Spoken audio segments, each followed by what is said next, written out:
Bismillahirrahmanirrahim. Assalamualaikum warahmatullahi wabarakatuh.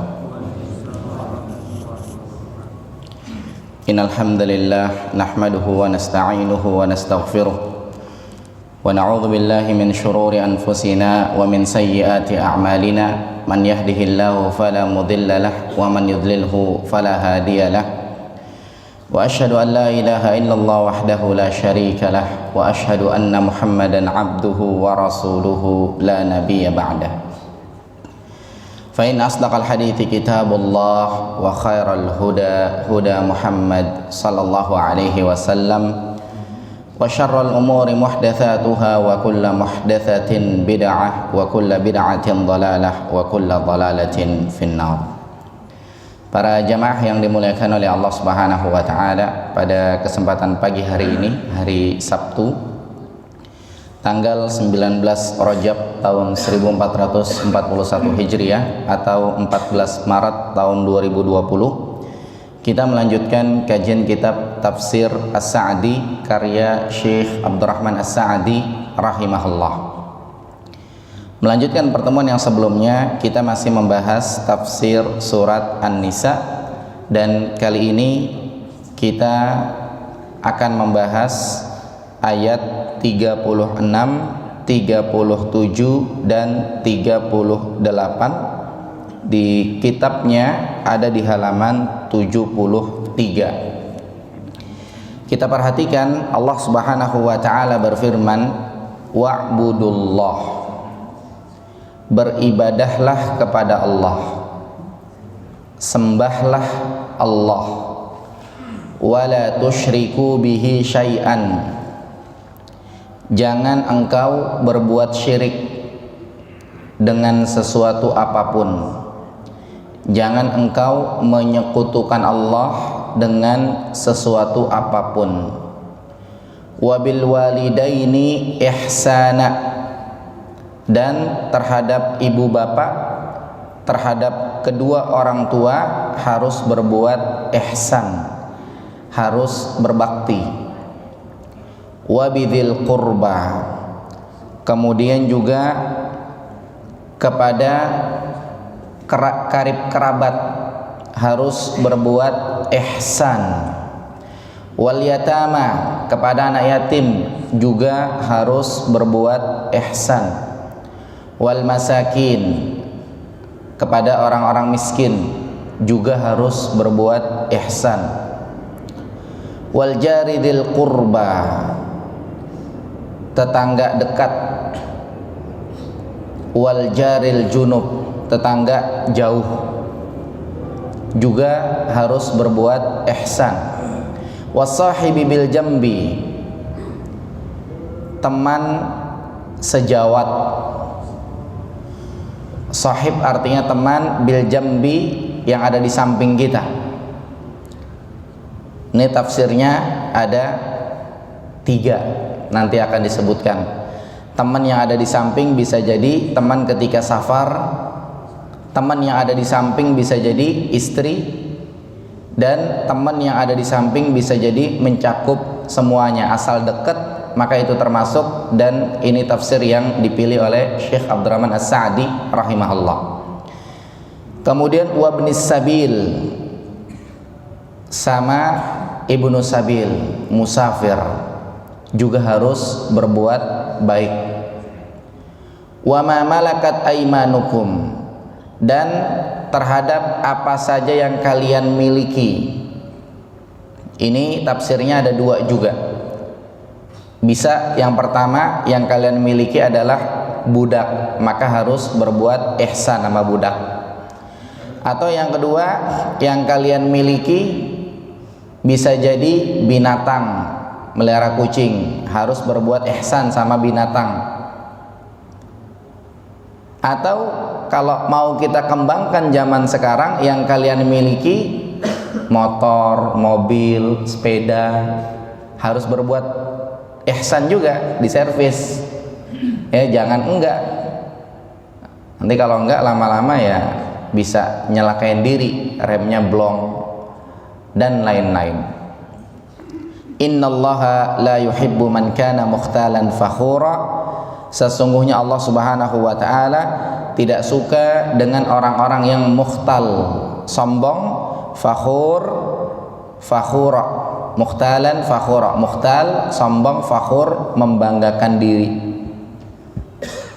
Alladzina yabkhalun, mereka adalah orang-orang yang pelit sama kedua orang tua, tidak mau berbuat ihsan, sama kerabat dekat juga tidak, anak yatim tidak, orang miskin tidak, tetangga dekat, tetangga jauh, teman yang di samping, kemudian musafir, kemudian yang dimiliki, pelit. Bahkan sama diri sendiri juga pelit. Alladzina yabkhalun, mereka yang bakhil. Wa ya'muruna an-nasa bil bukhli, dan mengajak orang lain buat bakhil juga. Wa yaktumuna ma atahumullahu min fadli, dan mereka menyembunyikan harta yang telah Allah berikan. Mereka menyembunyikan karunia yang telah Allah berikan. Dia duitnya banyak, tapi buat ngerawat diri sendiri pelitnya minta ampun gitu, diirit-iritin. Ada orang-orang yang seperti itu. Ini namanya menyembunyikan karunia yang sudah Allah kasih. Harusnya kalau ada duit, ya bajunya yang bener lah, ada duit, motornya yang bener lah. Beda kalau emang gak ada duit, seadanya kan gitu. Ada duit, ya mobilnya yang bener lah, atau rumahnya yang bener, dan seterusnya. Jangan pelit sama diri sendiri. Bukan kita pengen nampang, tidak, akan tetapi disesuaikan. Karena ada orang-orang yang pelit sama diri sendiri, namanya menyembunyikan karunia Allah yang telah diberikan kepadanya. Wa a'tadna lil kafirina 'adzaban muhina, dan kami siapkan bagi orang-orang kafir azab yang menghinakan. Walladzina yunfiquna amwalahum ria'an nas, kemudian juga mereka yang menginfakkan hartanya karena riya, pengen dilihat oleh orang lain. Wala yu'minuna billahi wala bil yaumil akhir, mereka tidak beriman kepada Allah dan hari akhir. Wa man yakunis syaitanu lahu qarinan fasa'a qarina, barang siapa yang menjadikan setan itu sebagai teman, maka setan itu adalah seburuk-buruk teman. Ini tafsir yang akan kita bahas pada kesempatan kali ini insyaallah. Kita perhatikan penjelasannya di halaman 74. Tafsir yang pertama adalah firman Allah, wa'budullah wa la tusyriku bihi syai'an. Kalimat yang pertama adalah sembahlah Allah, beribadahlah kepada Allah, jangan berbuat syirik. Maka menjelaskan ayat ini, kata Syekh Abdurrahman As-Sa'di rahimahullah, bahwasanya di dalam ayat ini Allah Subhanahu wa taala memerintahkan hamba-hambanya agar mereka beribadah kepada Allah saja. Tidak boleh menyekutukan Allah, tidak boleh berbuat syirik kepada Allah Subhanahu wa taala. Kalimatnya adalah beribadah kepada Allah saja. Kita harus paham makna ibadah. Ibadah itu maknanya adalah luas. Disebutkan oleh Syekhul Islam Ibnu Taimiyah rahimahullah, ismun jami'un likulli ma yuhibbuhullahu wa yardah minal aqwali wal af'al adh-dhahirah wal batinah. Sebutan untuk apa saja yang dicintai dan diridhoi oleh Allah, baik ucapan atau perbuatan, kelihatan atau tidak kelihatan, itu namanya ibadah. Asal dicintai dan diridhoi oleh Allah, maka namanya ibadah. Contoh misalkannya sedekah. Ya, sedekah ini kan kita tahu lah, itu dicintai dan diridhoi oleh Allah berdasarkan dalil-dalil yang ada. Maka ketika kita sedekah harus dengan ikhlas, artinya memurnikan sedekah yang kita lakukan karena Allah saja.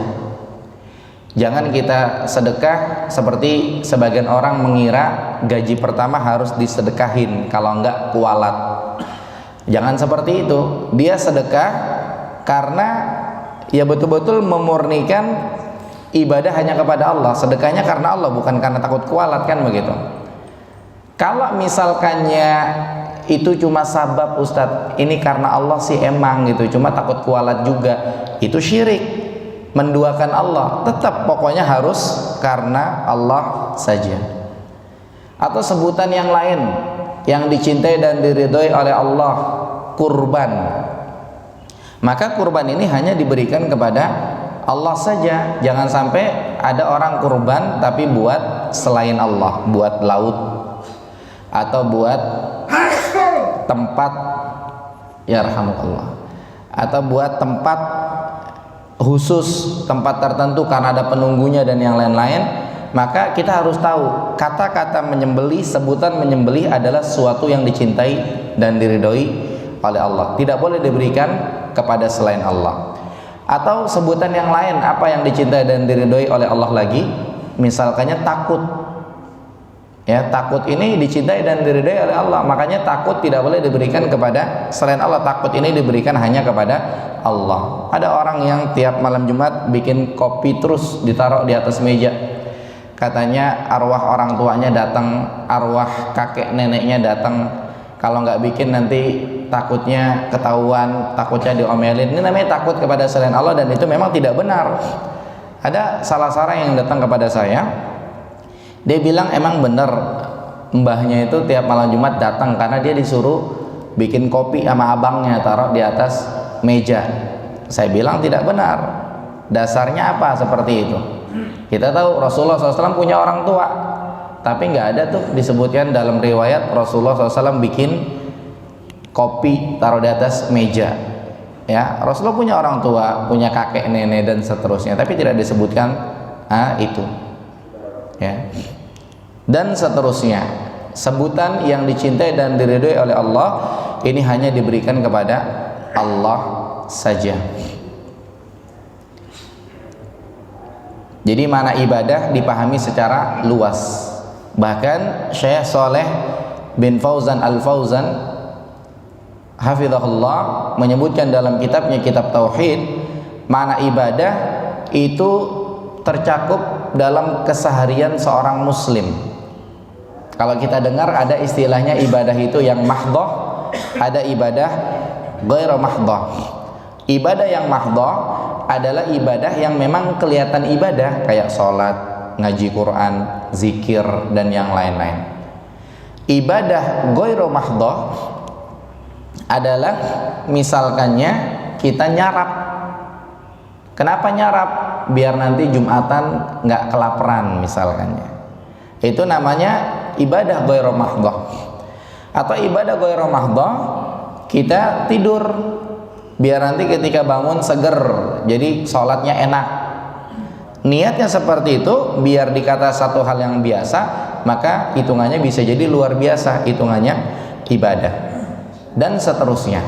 Ya, ini agar dipahami makna ibadah. Maka wa'budullah wa la tusyriku bihi syai'an, beribadahlah kepada Allah, jangan berbuat syirik dengan sesuatu apapun. Ini dipahami secara luas.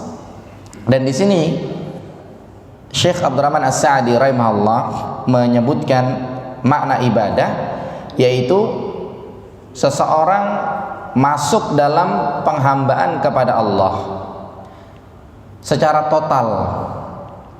Seseorang menaati perintah-perintah Allah, meninggalkan larangan-larangan Allah dengan dasarnya cinta, kemudian betul-betul dia merendahkan diri dan ikhlas dalam seluruh ibadah. Kelihatan atau tidak kelihatan? Contoh ketika kita sholat, insya Allah di dalam dada-dada kita, di dalam hati kita, kita kerjakannya karena kita senang sama sholat, cinta kita. Karena kita senang sama Allah, cinta kepada Allah Subhanahu wa ta'ala, dan kita merendahkan diri di hadapan Allah Subhanahu wa ta'ala. Nggak ada orang yang sholat kemudian dia kayak tinggi gitu, cari tempat yang tinggi biar gagah sholatnya di mana. tidak ada, betul-betul merendahkan diri di hadapan Allah Subhanahu wa taala. Dan jangan lupa yang ketiga juga ikhlas. Selain dia cinta, kemudian tunduk, yang ketiga juga tidak kalah penting yaitu ikhlas. Apa artinya ikhlas? Ikhlas artinya adalah memurnikan ibadahnya untuk Allah. Dan walaupun kepaksa, itu tetap dikatakan ikhlas selama ibadahnya murni untuk Allah. Ada orang setelah hitung-hitung duitnya wajib zakat 25 juta. Gede juga gitu kan. Duitnya banyak berarti kalau wajib zakatnya 25 juta. Kadang-kadang untuk sebagian orang berat. Mau tidak mau harus dipaksakan dikeluarin itu duit 25 juta zakatnya. Oh berarti kalau dipaksa nggak ikhlas dong. Tergantung dia ngeluarin zakatnya karena Allah atau karena yang lain. Kalau karena pengen nampang sama teman-temannya, pengen nampang sama tetangga-tetangganya, saya zakatnya tahun ini sampai 25 juta, ya ini namanya tidak ikhlas. Tapi kalau memang karena Allah, biar dikata kepaksa, tetap namanya ikhlas. Jadi demikian. Jadi ibadah betul-betul tenggelam di dalam peribadatan kepada Allah. Betul-betul dia menaati perintah Allah, menjauhi larangan Allah dengan sikap dia cinta, kemudian dia merendahkan diri, dia ikhlas dalam semua ibadah. Kelihatan atau tidak kelihatan? Itu wa'budullah. Kemudian kalimat keduanya apa? Wala tusyriku bihi syai'an. Allah melarang berbuat syirik, baik syirik kecil atau syirik besar, atau syiriknya ditujukan kepada malaikat atau kepada nabi atau kepada wali, apalagi kepada selain mereka. Nah, para ulama itu betul-betul ketika ngasih contoh langsung kena sasaran. Betul-betul cerdas ngasih contohnya itu. Seperti di sini Syekh Abdurrahman As-Sa'di rahimahullah bilangnya apa? Tidak boleh kita berbuat syirik walaupun nyembahnya nyembah malaikat, walaupun nyembahnya nyembah nabi, walaupun nyembahnya nyembah wali. Apalagi nyembah-nyembah selain mereka yang enggak jelas. Yang jelas-jelas mulia aja salah, gimana selainnya dari makhluk-makhluk yang ada. Ini syirik, tidak boleh. Kenapa? Karena mereka tidak bisa memberikan manfaat untuk diri mereka sendiri, tidak bisa menolak mudarat dari diri mereka sendiri. Mereka tidak bisa mematikan, mereka tidak bisa menghidupkan, mereka tidak bisa membangkitkan. Akan tetapi yang wajib adalah mengikhlaskan ibadah kepada yang maha sempurna secara mutlak dari segala sisi, yaitu Allah Subhanahu wa ta'ala. Seperti minta rizki, ini ibadah, tidak boleh diberikan kepada selain Allah. Nggak boleh minta-minta sama malaikat, nabi, wali, apalagi selainnya. Minta masuk surga, dijauhkan dari neraka, ini ibadah, tidak boleh diberikan kepada yang tadi disebutkan, dan hanya diberikan kepada yang memiliki kesempurnaan secara mutlak dari segala sisi, yaitu Allah Subhanahu wa ta'ala. Allah yang mengatur, dan Allah tidak ada yang nolongin dia, tidak ada yang keduanya selain Allah Subhanahu wa ta'ala. Makanya kalau memang Tuhan itu ada dua, maka alam itu nggak bakal serapih ini. Bisa jadi kita lagi buka puasa, kemudian tahu-tahu langit berubah jadi zuhur lagi, karena Tuhannya ada dua. Nah, bisa jadi kita lagi sholat malam, sholat taraweh misalnya, tahu-tahu matahari terang, yang satu Tuhannya suruh matahari muncul lagi. Kalau itu Tuhan ada lebih dari satu, akan tapi nggak pernah kejadian tuh, ya. Atau misalkannya yang lain-lain, ya, yang lain-lain. Ketika ada gempa bumi atau misalkannya ada tsunami yang dulu-dulu mati sekian ratus orang karena Tuhan yang satu tidak menghendaki, tahu-tahu dirapiin lagi. Misalkannya Aceh itu tahu-tahu rapi lagi, yang mati-mati hidup lagi, mundur lagi gitu. Kalau memang Tuhan itu ada dua, tapi ternyata tidak, berjalan teratur. Tuhan itu hanya satu. Itu kalimat yang pertama, wa'budullah wa la tusyriku bihi syai'an. Beribadalah kepada Allah, jangan berbuat syirik dengan sesuatu apapun. Dan itu merupakan perintah Allah Subhanahu wa taala. Maka setelah Allah memerintahkan demikian di halaman 74 paragraf yang kedua, setelah Allah memerintahkan agar beribadah kepada Allah, agar menunaikan hak Allah, berikutnya Allah Subhanahu wa taala memerintahkan menunaikan hak hamba dari yang terdekat, kemudian yang lebih dekat, dan yang dekat, dan seterusnya. Dalam hal ini yang paling dekat adalah kedua orang tua, ibu dan bapak. Ya, Allah Subhanahu wa taala berfirman setelah wa'budullah wa la tusyriku bihi syai'an, Allah mengatakan wabil walidaini ihsana. Kepada kedua orang tua harus berbuat ihsan. Ihsan di sini artinya apa? Kata Syekh Abdurrahman As-Sa'di rahimahullah, yang namanya ihsan di sini yaitu yang pertama ihsan dengan ucapan. Yang kedua ihsan dengan perbuatan. Ihsan dengan ucapan yaitu ketika berbicara sama orang tua lembut. Apalagi kalau orang tuanya itu ya sudah tua. Biasa kalau makin tua ini di masyarakat kita yang ada kayaknya makin ngeselin gitu. Karena memang itu ujian dari Allah Subhanahu wa taala. Ya, mungkin yang punya orang tua, yang punya ibu udah tua, yang punya bapak udah tua, ya dia mungkin pengen ngebahasain nih ngeselin banget orang tua gitu. Memang itu sunatullahnya seperti itu. Ya. Jadi harus sabar. Ngeselinnya kan tingkat-tingkat. Mungkin ada orang tua yang ngomong terus, ya kita dengerin aja. Seperti contoh misalkannya saya punya Pak D saya itu umurnya 74 tahun,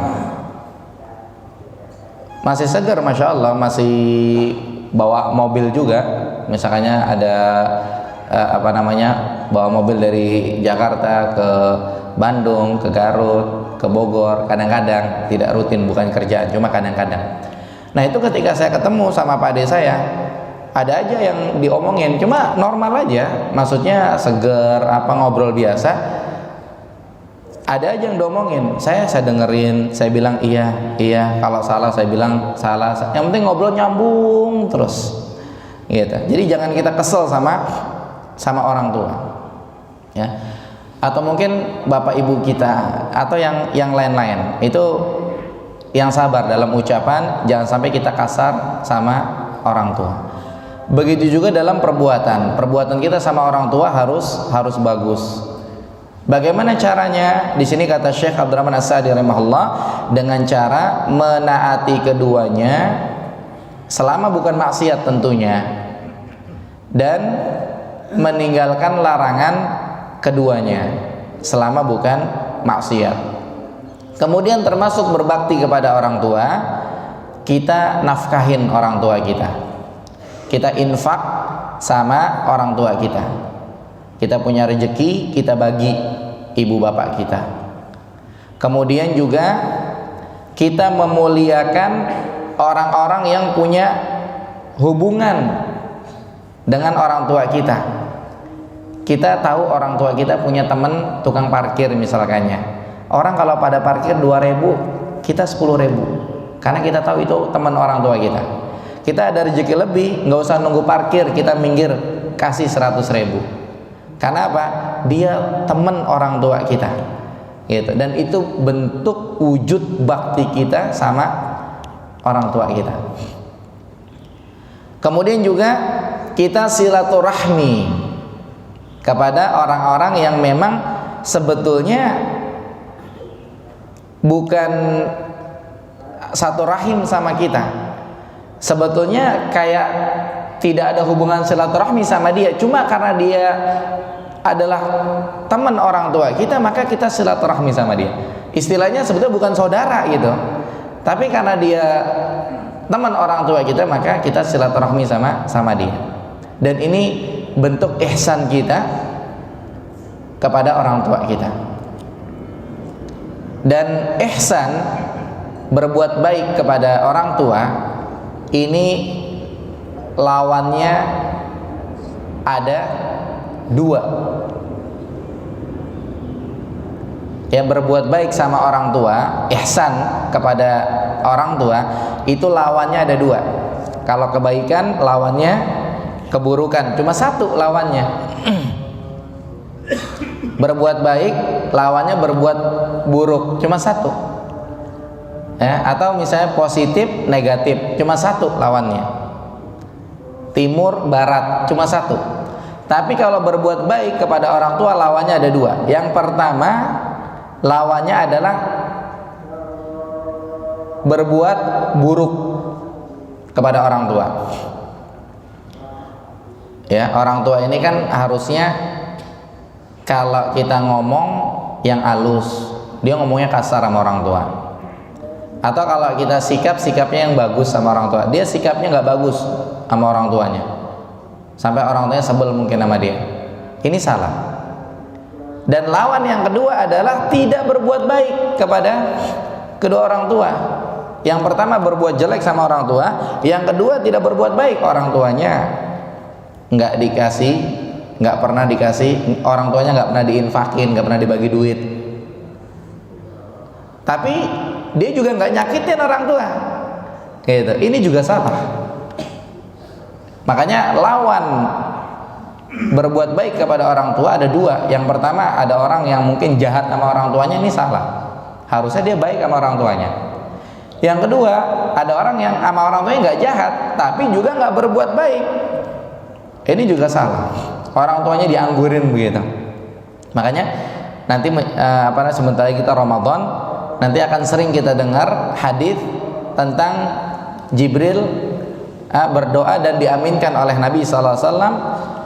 Salah satunya adalah rugi yang orang tuanya masih ada, atau salah satunya masih ada tapi dianggurin, tidak bikin dia masuk sorga. Ini rugi, ya, sayang sekali.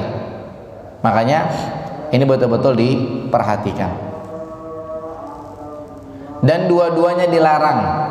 Jahat sama orang tua dilarang, kemudian kita nggak baik sama orang tua, ya, mungkin kalau kita bahasanya nggak bagi rezeki, nggak bagi duit ke dia, nggak suka bawa hadiah, ini juga dilarang di dalam Islam. Itu wabil walidaini ihsana. Kemudian yang berikutnya wabidil qurba, terhadap kerabat. Ini juga harus berbuat ihsan, berbuat baik. Kerabat di sini siapa? Ya saudara lah. Saudara dekat atau saudara jauh. Kan di antara kita kadang-kadang kalau lagi ngobrol, datang tamu, si fulan ada yang nanya siapa itu, kemudian kita bilangnya apa? Itu saudara jauh dari mana gitu, dari luar kota. Maka di sini berbuat baik sama saudara jauh, saudara dekat ataupun saudara jauh.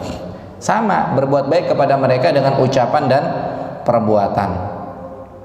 Jangan sampai putus silaturahmi atau memutuskan silaturahmi. Udah nggak mau diaku lagi saudaranya. Padahal kalau dihitung-hitung, kalau dirunut tuh saudara jauh gitu kan. Tapi udah nggak mau diaku lagi sama dia. Ini jangan, dilarang. Kenapa? Karena Allah mengatakan wabidil qurba, sama kerabat ini harus ihsan, berbuat baik. Wal yatama, kepada anak yatim juga harus berbuat ihsan. Anak yatim di sini siapa? Anak yatim adalah orang yang bapaknya meninggal, dia masih kecil. Ini anak yatim. Bapaknya meninggal, dia masih kecil. Tapi kalau piatu di dalam kitab-kitab para ulama, wallahu alam, saya belum pernah dengar. Ya, kita belajar fikih, kita belajar tauhid, kita belajar tafsir, itu belum pernah didengar istilah piatu. Tapi kalau dikatakan al-ada muhakkamah, adat bisa jadi patokan hukum. Ya, di adat kita piatu adalah yang ibunya meninggal. Jadi ya sah-sah saja, tapi tidak dibuat hukum-hukum baru. Kalau piatu haknya ini, kalau yatim haknya ini, atau misalkannya dibuat ketetapan-ketetapan baru yang memang tidak diatur oleh Allah Subhanahu wa taala, kemudian bertentangan. Kalau tidak bertentangan dengan syariat, tidak masalah. Tapi di sini ingin kita sampaikan istilah piatu wallahu alam. Ya, di dalam Islam secara nas, ya secara dalil ini saya belum pernah dengar. Tapi di sini adalah anak yatim, yaitu yang bapaknya meninggal ketika dia masih kecil. Tapi kalau dia sudah besar, sudah dewasa, bapaknya meninggal, maka bukan anak yatim. Ya, anaknya bapak itu saja. Kalau anak yatim, dia punya hak atas kaum muslimin. Ya, kaum muslimin harus berbuat ihsan kepada dia. Baik anak yatim yang meninggal itu adalah keluarga dekat atau keluarga jauh. Apa haknya anak yatim itu? Haknya anak yatim dikafil, disantunin. Kemudian haknya anak yatim adalah kita berbuat baik kepada mereka. Kemudian haknya anak yatim dipelihara. Jangan sampai anak yatim ini sakit. Haknya anak yatim dipelihara, jangan sampai dia kehausan, kelaparan. Kemudian dididik adab dan dididik pendidikan terbaik. Jangan mentah-mentah anak yatim disekolahinya di tempat yang asal-asalan, dididiknya di pendidikan yang asal-asalan, tidak. Akan tetapi perhatikan maslahat agama mereka dan maslahat dunia mereka. Ya, bukan mentah-mentah anak yatim dididiknya begitu aja, tidak. Tapi tetap diperhatikan urusan agamanya, urusan dunianya. Di sini asal-asalannya bukan berarti dicari sekolah yang termurah, bukan itu maksudnya.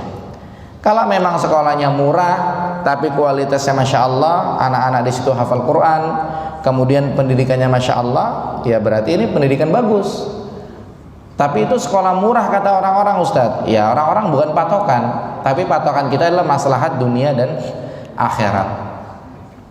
Ya, seperti misalkannya anaknya Ibnul Musayyib. Ibnul Musayyib ini siapa? Salah seorang ulama tabi'in. Dididiknya di rumah, mungkin homeschooling, tapi bapaknya langsung yang didik. Kemudian ketika dia menikah sama Ibnul Musayyib, ini dinikahin sama salah seorang muridnya yang rajin ngaji sama dia, yang rajin belajar. Sampai setelah pernikahan, kalau saya tidak salah sama seorang muridnya atau sama salah seorang ulama yang lain, saya agak lupa. Yang jelas sampai sudah menikah, ini suaminya pengen hadir di pengajian Ibnul Musayyib. Kata istrinya bilang apa? Wahai suamiku, mau kemana engkau? Mau hadir pengajian bapakmu? Jangan, sini duduk. Saya turunin ilmu bapak saya semuanya ke kamu sekarang. Artinya apa? Istrinya masya Allah berarti. Ya, ilmunya Ibnul Musayyib saya turunin sekarang di rumah sini. Diajarin, berarti istrinya masya Allah. Ya, artinya apa? Artinya ya nggak mesti pendidikan itu mahal, nggak mesti. Tapi anak yatim dikasih pendidikan yang layak dalam artian perhatikan maslahat agama mereka dan dunia mereka. Bukan berarti cari yang paling murah, cari sekolah yang biasa, bukan itu. Ya, jadi jangan salah paham dalam masalah pendidikan. Kemudian wal masakin, orang miskin. Ya, waktu kita sampai jam 6:15 insyaallah. Waktu syuruk jam 5.57, anggap saja jam 6 ditambah 15 menit agar masuk waktu ketika kita melaksanakan sholat syuruk. Lanjutannya wal masakin, dan orang-orang miskin. ya kita juga harus berbuat baik kepada mereka. Orang miskin ini siapa? Orang miskin di sini disebutkan oleh Syekh Abdurrahman As-Sa'di rahimahullah,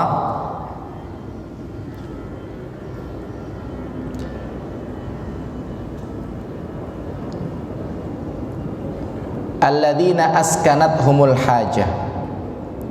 Orang miskin kata Syekh Abdurrahman As-Sa'di rahimahullah ada di halaman 75 paragraf yang kedua. Ya, orang miskin adalah orang yang dihimpit kebutuhan. Kalau orang kaya nggak dihimpit kebutuhan. Orang kaya kebutuhannya itu ya lebar, mau apa aja bisa beli dia. Orang miskin tidak. Maka kebutuhannya dia tertekan di situ. Fakir. Dia tidak bisa memenuhi buat dia sendiri, apalagi buat orang-orang yang dia tanggung. Buat dia aja susah, apalagi buat orang-orang yang dia tanggung. Maka dalam ayat ini Allah memerintahkan agar kita berbuat baik kepada mereka. Dengan cara apa? Dengan cara ya kita tutupi kesulitan-kesulitan mereka. Mereka sulit makan, kita kasih beras, kita kasih sembako. Ya, kemudian yang hilang dari mereka kita tutupi. Kehilangan sebagian rizki, harusnya mereka mendapatkan sekian, tapi ternyata tidak, kita tutupi. Dan itu diperhatikan. Ya, kalau bisa kita tanggung, kalau bisa kita tanggung semampu kita. Yang mungkin kita bantu maka kita bantu. Tapi kalau kita buka kitab fikih, apa bedanya miskin dengan fakir? Ya, kalau miskin kebutuhannya kadang-kadang terpenuhi, kadang-kadang tidak terpenuhi. Kebutuhan makan. Ya, kadang-kadang saya pernah komunikasi di satu masjid masalah zakat fitrah, masalah zakat mal. Mereka agak sedikit rame di warga kita nih yang miskin siapa gitu. Ada si fulan rumahnya ngontrak, tapi dia punya mobilnya dikontrakin di tempat lain. Ada si fulan rumahnya ngontrak, tapi motornya ada 3, yang satu keren lagi. Ada orang rumahnya ngontrak tapi ada AC-nya. Ya, maka kita kembali kepada definisi ulama fikih, yaitu miskin adalah yang kebutuhan makannya kadang-kadang terpenuhi, kadang-kadang tidak, atau mungkin pas-pasan, nggak lebih. Jadi patokannya adalah kebutuhan makan. Biar ada orang punya motornya 3, mungkin 3-tiganya motornya gede semua gitu kan, tapi 3-tiganya diojekin. Jadi kebutuhan makannya kalau dengar-dengar sih ya pas-pasan gitu, maka ini berhak menerima zakat. Kalau fakir, kebutuhan makannya selalu kurang, ini fakir. Ya, dan zakat fitrah Nabi membahasakan tuhrotan lis-shaim, pembersih buat orang yang puasa, wa tu'matan lil masakin, buat makan orang miskin. Berarti kalau orang miskin, fakir masuk di dalamnya. Ya, tapi kalau zakat mal, fuqara wal masakin masuk ke dalamnya. Ya, jadi kita jangan ragu. Kita sebagai panitia pengen ngasih zakat kemana, udah patokannya makannya aja. Ya, di sekitaran kita ada orang yang punya rumahnya 2 lantai, bagus. Akan tapi di antara mereka ada yang saya dengar makannya pas-pasan. Ya, makannya pas-pasan, atau bahkan mungkin makannya kurang sampai dia kerja jadi kuli cuci, kuli setrika. Padahal kalau mau dilihat-lihat ya harusnya dia orang kaya hitungannya. Rumahnya bagus, 2 lantai. Gitu. Akan tapi kita lihat kesehariannya makannya pas-pasan, berarti ini termasuk orang yang berhak menerima zakat. Apalagi sebagian ulama menyebutkan asal kita nggak punya tabungan ya buat 7 turunan, kalau tidak salah dalam mazhab Syafi'i, maka kita termasuk orang yang berhak menerima zakat. Ya, kayak contoh di Jakarta ini mestinya orang itu penghasilannya berapa gitu untuk kebutuhan 1 bulan. Misalkannya mestinya orang itu punya penghasilan dalam kebutuhan 1 bulan contoh 5 juta. Maka orang yang gajinya di bawah itu termasuk orang yang berhak menerima zakat. Ya, misalnya gitu kan, di satu daerah untuk kebutuhannya 5 juta dan seterusnya. Kemudian yang berikutnya wal jaridil qurba. Tetangga dekat. Tetangga dekat ini punya 2 hak. Ya, tetangga dekat ini punya 2 hak. Yang pertama hak tetangga, yang kedua hak dekat. Dekat di sini tetangga dekat berarti kerabat kita. Ya. Kerabat. Jadi kalau tetangga ini kalau misalkannya dia tetangga kita, dia keluarga kita, dia orang Islam, berarti dia punya haknya 3, hak tetangga, hak keluarga, hak orang Islam. Tetangga kita orang kafir, tapi tetangga kita dekat, maka dia punya hak dekat, punya hak tetangga. Tapi hak Islamnya nggak dapat, soalnya dia orang kafir. Ada tetangga dia oke lah kafir, kita tidak bahasakan dekat.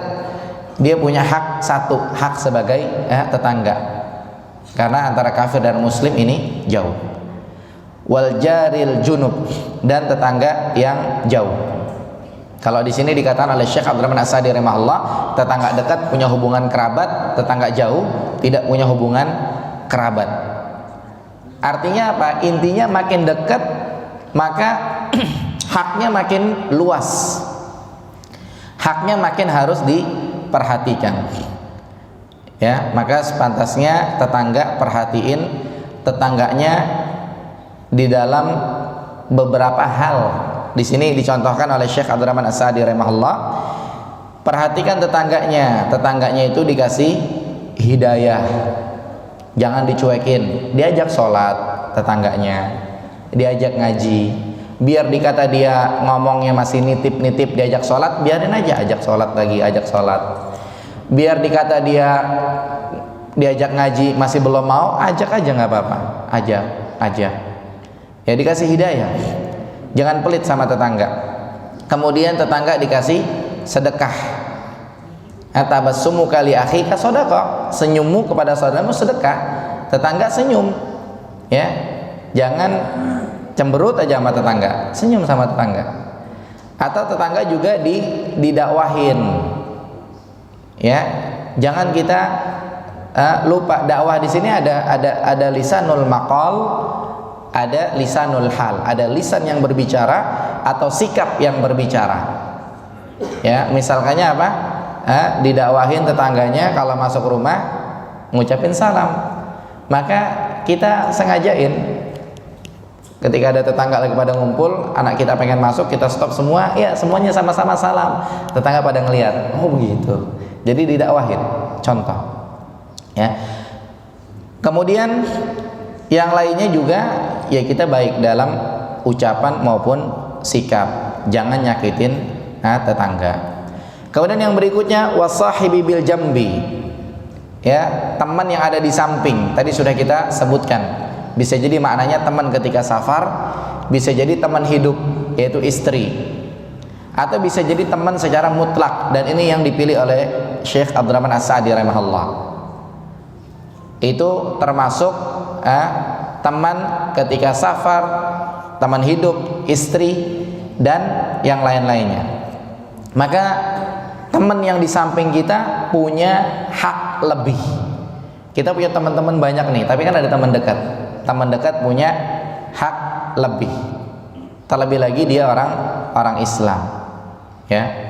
Teman yang dekat dengan kita, urusan agamanya punya hak lebih, urusan dunianya punya hak lebih. Makanya kadang-kadang kalau lagi antri, kemudian panitia ngelihat ada temennya, kadang-kadang diduluin gitu. Bukan panitia pengen curang, tidak. Ya, panitia tahu, dia SOP-nya tahu. Karena ini temennya, ya bolehlah panitia bawa satu doang gitu. Beda kalau panitia bawa teman-temannya 1 bis, yang lain dipinggirin, ya itu beda ya.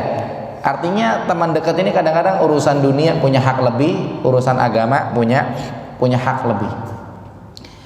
atau mungkin dalam masalah nasihat, ya, dan seterusnya. Ya, ini teman dekat. Ya, teman dekat ini punya hak lebih.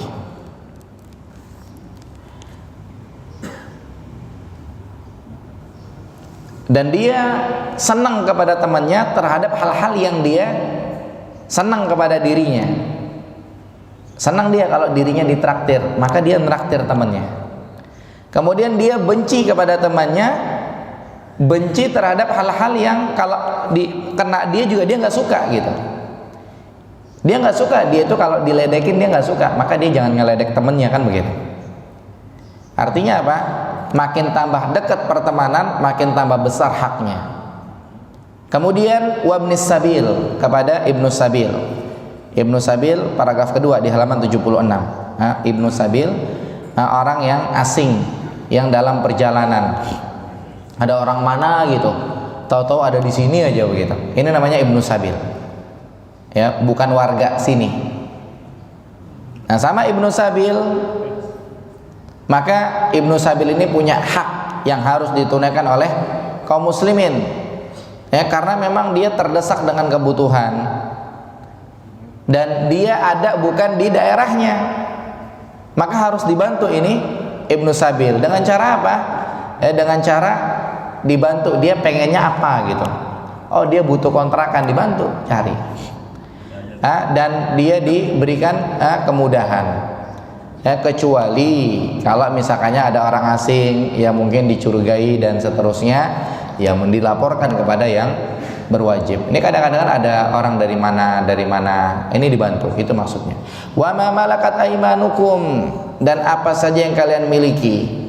Di sini Syekh Abdurrahman As-Sa'di rahimahullah membahasakannya dua, baik orang atau binatang. Kalau kita tambah lagi, mungkin peralatan yang kita miliki. Ya, ini kita harus berbuat baik. Dengan cara apa?